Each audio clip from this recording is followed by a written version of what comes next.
ourselves. How many times our parents and our siblings looking at our stressful face and they still smile and laugh? They couldn't. They also feel stressed and sad, right? Because we are not happy. But if they see us happy and peace, they be also happy and peace. That is how peace begins. It begins from ourselves, our inner world, and then the whole family. And it's spread out that way. Each family, throughout this nation, and throughout the world. That is what we really hope. Peace to bloom and flourish that way. It's a different way. But this requires to put more effort into it. Without effort, this will not happen. Just like all of us, we have to put a lot of effort from day one in Fort Worth, Texas. Now 98 days, right? 98 days of walking. It's not easy. It's not easy at all. And a lot of monks, our venerable monks, are sick just like me. But we still not giving up. And myself, I don't want to stay in one place. I want to walk. I really want to walk, to continue my walk. So that is effort. Determination, effort, and be patient with it. Practicing mindfulness is patient. You have to have a determination for yourself that you can do this. You have to put effort into it every day, and you have to be patient with it because you will fail many times. You could not do it at first. But if you're not giving up, you can make it. Giving up is very easy, right? But if you choose to walk different direction, that is difficult, but that's what makes you different from the others. Just like we were walking on the flat road, on the smoother road. If everybody are walking on that road, there's no difference. But if we can walk on any type of road, up and down, flat and smooth, we can walk on any type of road. That makes us different. So we should have a strong determination again, patient effort into this practicing to bring peace for ourselves, bring peace for our family and our society, our country, and this whole universe. That's what I want to share with you all, and especially for the students. Please bring that into practicing to support yourself. Otherwise, you'll be stressful every day, which I really don't want you to stress like that. I know how you feel. I know that feeling is terrible. So please consider my advice and take that into action to bring peace for ourselves. Thank you so much. May you all be well, happy, and peaceful. May I ask,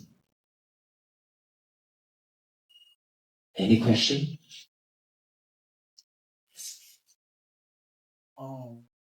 Where are you from? Are you from Mongolia? I'm Vietnamese. Are all y'all from Vietnam? No, we have Thai venerable monks from Thailand, Laos, Burmese, Vietnamese, not Mongolia.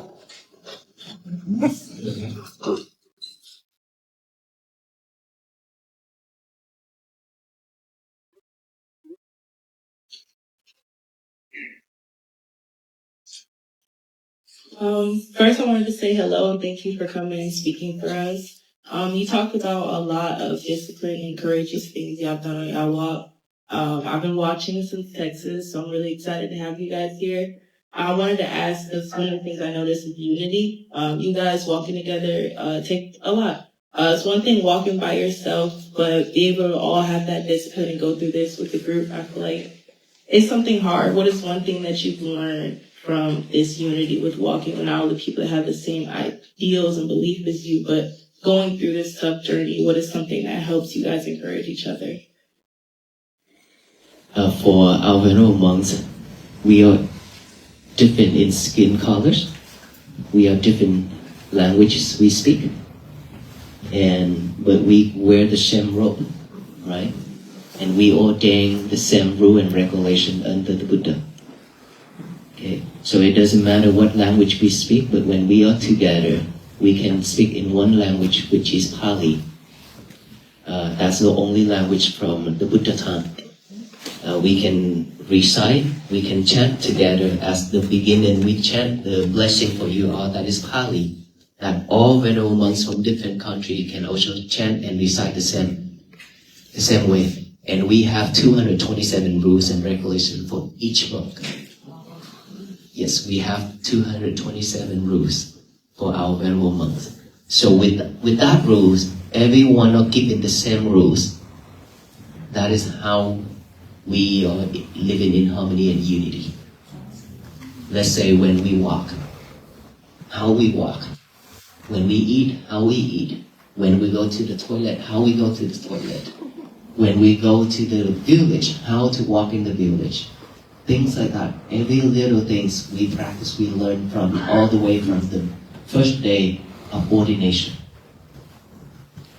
And that's why even though we have different countries, different language, but we can live peacefully with each other. And so for all of us here to walk on this journey, of course not to walk on physical like us, but in spirit to walk, means that we need to practice every day. And seeing every single one of the people surround us, we should have loving kindness instead of just love. Loving kindness and compassion has no boundaries. But love itself still has selfishness because you only love the one that you like, right? And so we live in the world where separation and division a lot, because this is mine, that is yours. I don't want you to touch mine, things like that. And these days, I don't know how many of us follows online, we have seen there's so many people coming up. Like, there are days that like 100,000 of people.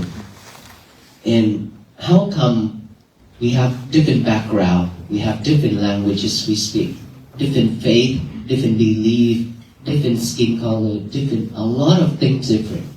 But all the people can come together and can sit down together and can stand together just to listen to this message peace.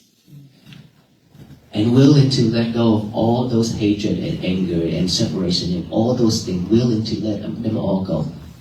Letting go of all those things is very difficult, but that is something that we really need. Without letting go of the past, without letting go of all that hatred and anger, we cannot move forward. Because all that we carry a bag of rocks on our shoulder. It's just going to drag us down every day. We cannot walk. So it doesn't matter what people say, what people done to us. We should only react with kindness. Just like our venerable monks, we've been walking a lot of problems, right? There are people curse at us. There are people shout at us and yell at us, a lot of things. I also react, but I react in a different way. May you be well, be happy, be peaceful, with a smile on my face. Right? And then people just come to me, straight to my face and confront with me. I said, may you be well, be happy, be peaceful. If they want to win, let them. If they want to be over you, let them. If they want to say something to educate you, let them. You know yourself. We don't need to react. The more we react, the happy they are. Right? So we shouldn't react. We just live mindfully with our breath. If you can just practice this every day, you will not react like that anymore. Instead of we just smile and then walk away. Or may you be well, be happy, and be peaceful, and then walk away. That's it, and our day will be so peaceful. Of course, at the beginning it's difficult, but you can do it. Anybody can do this because it's been with us. It's just that we've forgotten it. Now we need to awaken it to live with that. So peace can begin. Greetings, my name is Amiri. I'm a student here at Virginia State, and on our behalf, I just want to thank you for taking your time to come speak with us. A little bit earlier, you were talking about how you and some of your friends gathered some codes and a lot of stress-related issues along the path of, your journey. And I just wanted to know, at times where you felt like you really, really wanted to give up, what did you tell yourself? How did you get through it? Besides just the traditional practice of breathing in and breathing out using meditation, what do you say to yourself at every step? Earlier when I mentioned that I walk, every step is a meditation, right? So when I walk, I pay attention to my breathing. When I walk, I pay attention to my breathing. And there are monks that just pay attention to the step, each and every step. That is how we practice concentration, mindfulness. If we just let our mind be free, just walk, then the mind will be wandering things after things. That is not peaceful. That's why we walk but practice at the same time. Right? For our venerable monks, we have talked many times. There are times that we have to have meeting. Of course, the monks, we also have meetings, and every month we also have to come together and talk. What needs to be changed, what needs to be done, and things like that. As the community of monks, we always do that. And so I have never heard any of our venerable monks have any thought of giving up. None. Like I said, way back then I mentioned, when we decided to take on this journey, we already set our life aside already. We just gonna walk, regardless. And when we are very tired and exhausted, there's one time in India when I walked 112 days in India in 2022 with him and some other monks. And that is when we found aloka. Okay. There are days that I was in critical condition too, very sick. I could not walk anymore. I was like, am I gonna die here? That bad. I could not walk. And then I keep thinking, this is the journey that I picked. No one forced me to. And if I'm giving up now, then this is not me. Then what should I do? Then I think of some of the images. I recall some of the images back then when I encountered that one of the old men, his leg from the knee down is eaten by maggots. Okay? We can only see the bone and some flesh left.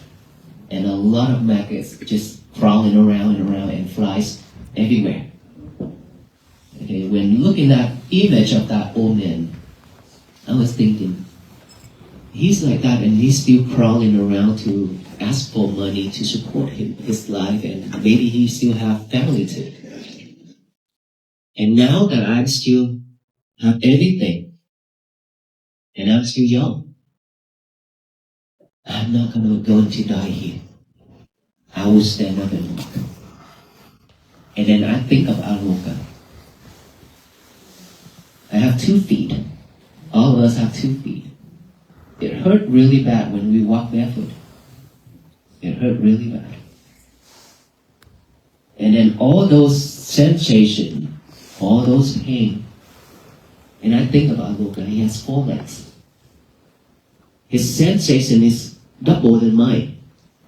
He must be painful, he must be very hurtful when he can feel all those 4 legs. But he still wants to walk, he don't want to stop. Even though he's exhausted, even though he's about to die, just like me. But when I put him on the truck, he jumped right off, even though he cannot stand. But he still wants to walk. And I think I would never give up.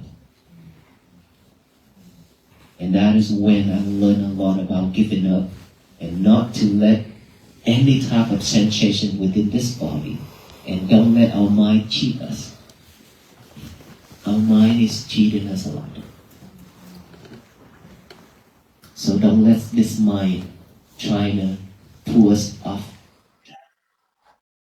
Okay. So, real quick, everyone, I know everyone may have some more questions, but we really need to get up to the doctor to check them out, they get out on the road. Yeah. So, thank you so much.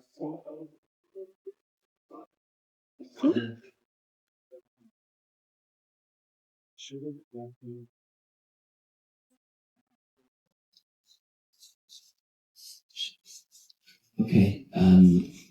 Then let us give you the blessing stream. The peace bracelet actually. That peace bracelet, it means to tie you up with us, so that you can continue this journey of walk for peace, to walk every day within our life to the end of our life. This is how we train ourselves.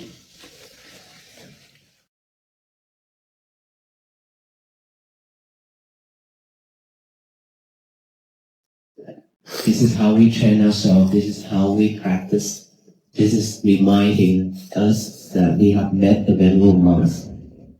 And so when we see the bracelet every day, it tells us that we need to practice. We need to be mindful. We need to have more patience, more effort in practicing, and strong determination for our time. Okay?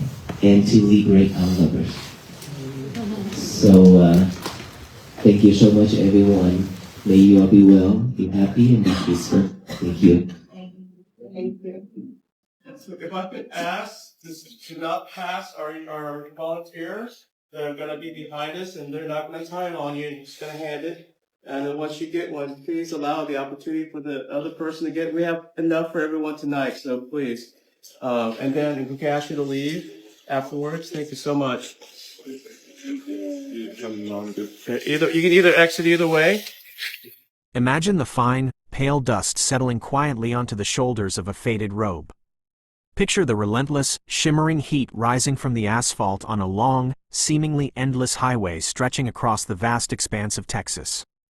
To commit to walking across a country, step by painstaking step, is to embrace the raw, unfiltered reality of the present moment. It is an undertaking that strips away the comfortable illusions of modern convenience and forces a traveler to confront the very core of their own resilience. This is the path of a peace pilgrimage, an endeavor that appears physical on the surface but is fundamentally an intricate map of the human spirit. Yet, the profound truth of this journey is that world peace is not a distant, utopian dream waiting to be achieved by politicians or diplomats. It is an active, daily practice that begins intimately within the quiet chambers of our own hearts. We often look at the evening news in despair over the state of the globe, feeling entirely powerless to change the tide of human conflict. But peace is profoundly local.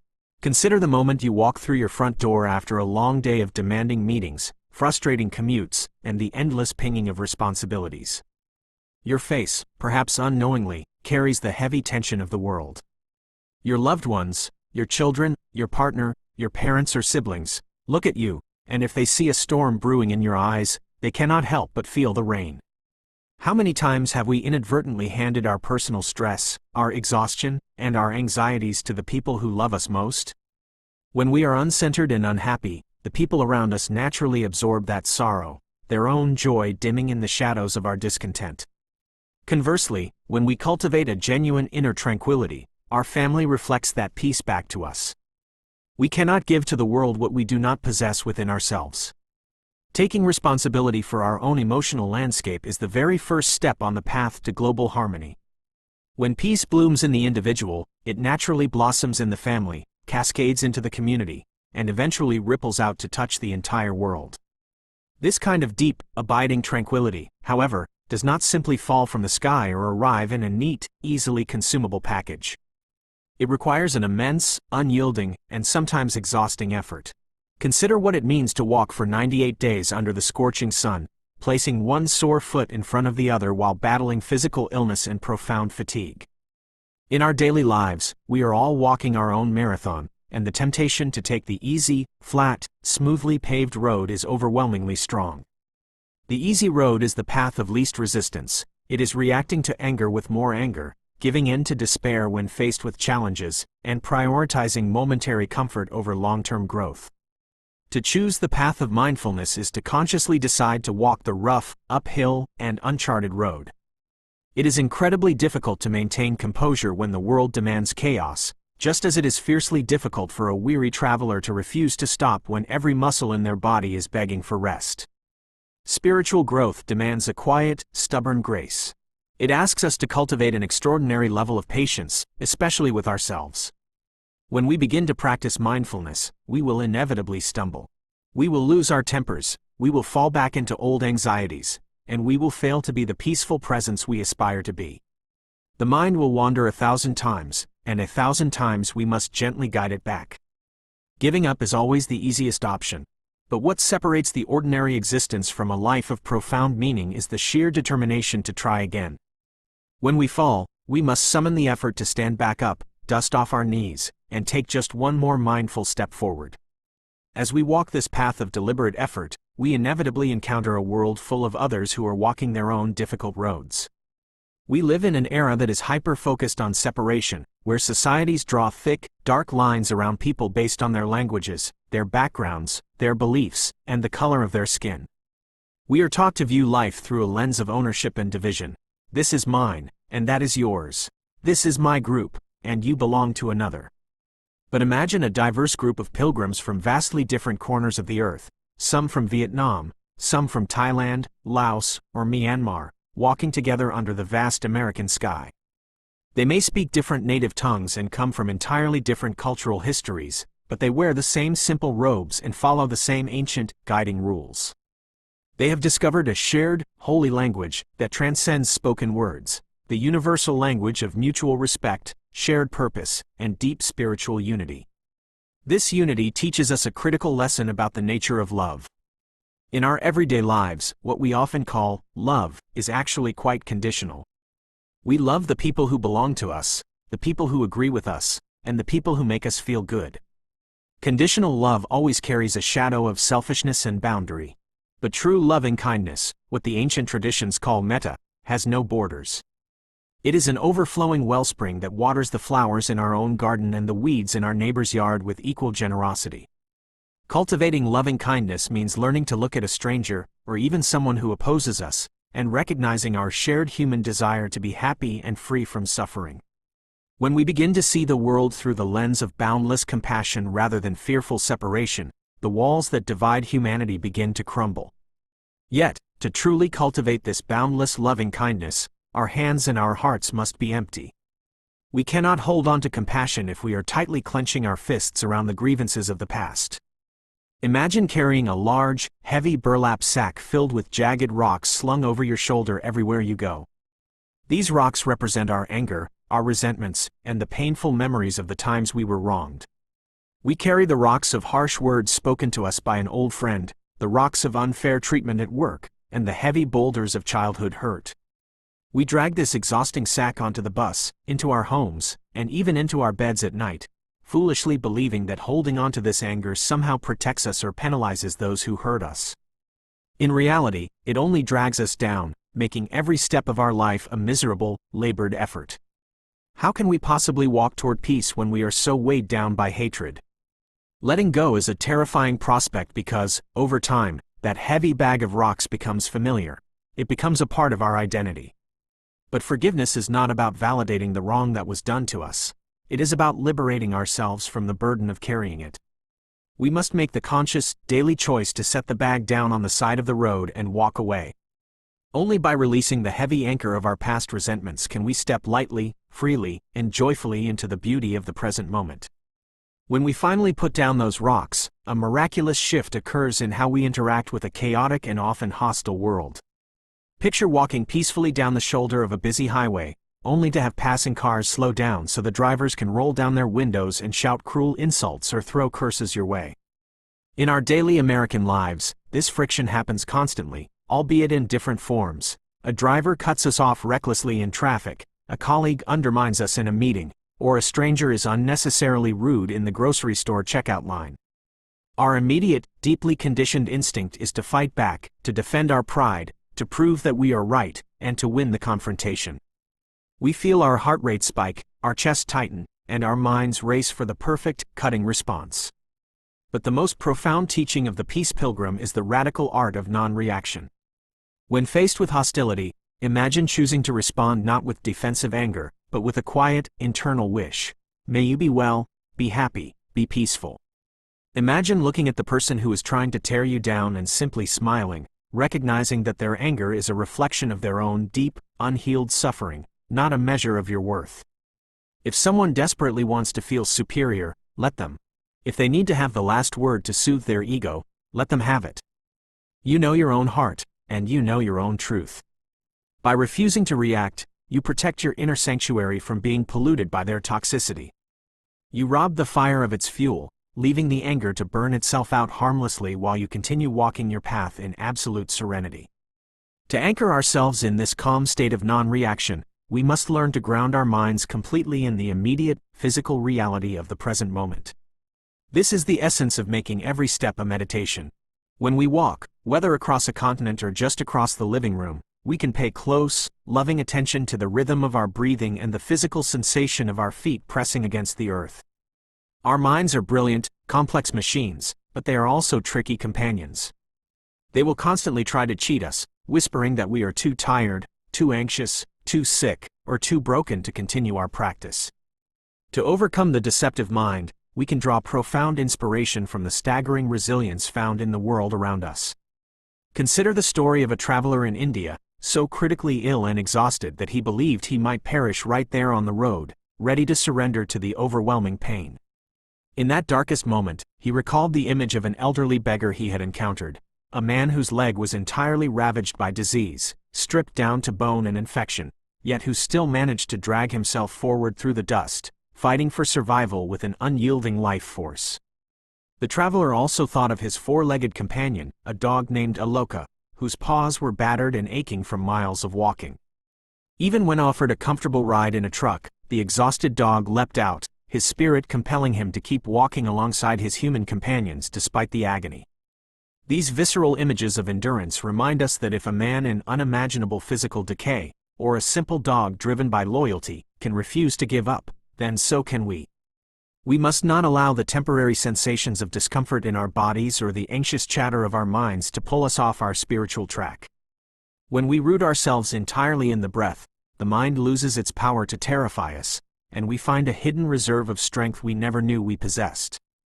Ultimately, we do not need to walk barefoot across deserts or highways to join this grand, ongoing pilgrimage. The journey happens exactly where we are right now, woven into the quiet, unseen, and completely ordinary moments of our daily lives. Imagine the simple act of tying a small, woven bracelet or a piece of cotton string around your wrist. To the outside world, it is just a fragile thread, but to the wearer, it holds the profound weight of a sacred commitment. It serves as a gentle, continuous reminder that the walk for peace is a lifelong endeavor. Every time you glance at your wrist, it whispers to you to take a deep breath, to soften your gaze, and to offer a smile when your instinct is to frown. It asks you to summon just a little more effort when you are tired, a little more patience when you are frustrated, and a little more compassion when you feel divided from your fellow human beings. We are all travelers on this earth, moving together toward the inevitable horizon. May we learn to walk this shared road with grace, leaving footprints of loving kindness in our wake rather than scars of anger. May we carry the spirit of the pilgrimage into our homes, our workplaces, and our communities, recognizing that every single day is an opportunity to practice liberation.